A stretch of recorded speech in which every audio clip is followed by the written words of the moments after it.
Les gars, vous avez cru la Chine, les Émirats, c'est la France? Bah non, là-bas t'as pas besoin de mettre un AirTag dans les chaussures de ton fils au cas où s'il se fait kidnapper. Non, parce que je suis une chaîne, c'est un gamin qui vit en Chine, un petit Ukrainien, et en fait, il se balade partout en Chine, il parle chinois, enfin c'est une dinguerie. Je tombe pas mal sur ses vidéos. Et il y a plein de gens dans les commentaires, mais mettez un AirTag sur les chaussures du petit parce que au cas où il se fait kidnapper.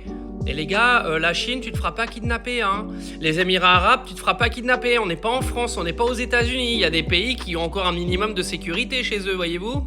Tu peux sortir, ton gamin de 8 ans, il peut prendre le taxi tout seul, il n'y a pas de problème, il va pas se faire violer par le chauffeur de taxi, et surtout, il se fera pas kidnapper à la sortie du taxi. Ça s'appelle des pays où on a mis des règles, des pays où tout le monde respecte tout le monde. Attention, j'ai pas dit que c'était parfait. J'ai dit qu'un gamin de 8 ans, il peut sortir dans la rue à n'importe quelle heure, il se fera pas kidnapper. Et toi, tu peux te balader dans la rue à n'importe quelle heure et tu viendras pas te faire voler ton iPhone, voyez-vous. Donc, s'il vous plaît, quand vous voyez des vidéos en Chine, au Japon, aux Émirats arabes, etc., arrêtez de paniquer. Un enfant de 5 ans, il pourrait se perdre au milieu de la nuit, qu'il n'y a personne qui viendrait lui faire de mal. Il y a même quelqu'un qui viendrait le récupérer pour le ramener chez lui.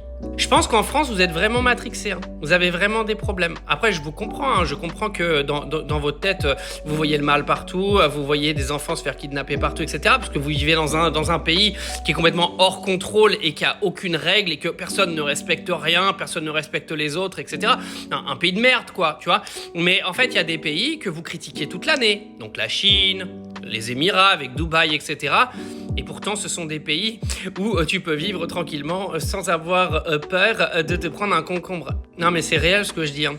J'imagine un peu le truc, mais c'est une réalité. Il y a des pays dans le monde où il y a, une espérance de vie normale qui est plus longue que dans d'autres. Mais non pas seulement à cause des règles, hein. C'est juste que t'as des gens qui sont normalement constitués. En France, vous avez un paquet de gens, ils sont pas normaux en fait. Ils sont pas... Le problème, c'est que c'est de plus en plus dans ce pays, donc ça commence à poser sérieusement question. Est-ce que les gouvernements sont responsables de la débilité de leur population? Non, mais c'est une réelle question qu'il faut se poser quand même. Il y a juste à voir le niveau de haine sur les réseaux sociaux, par exemple, pour voir qu'une population, elle est complètement à la rue ou pas. En France, vous postez des vidéos, vous recevez des menaces de mort, on vous insulte, etc. À Dubaï, vous postez une vidéo, s'il y a quelqu'un de Dubaï qui vous fait une menace de mort, vous allez sur Dubaï Police, vous dites « il m'a menacé de mort », le lendemain, il creuse son trou dans le désert et il se fait chier dessus par un chameau. Mais c'est une réalité. Je pense qu'à un moment donné, on devrait en arriver là peut-être chez nous pour que certains remettent leur cerveau à l'air libre. Ou du moins le confiner un petit peu parce que je pense qu'il est trop à l'air libre. Bref.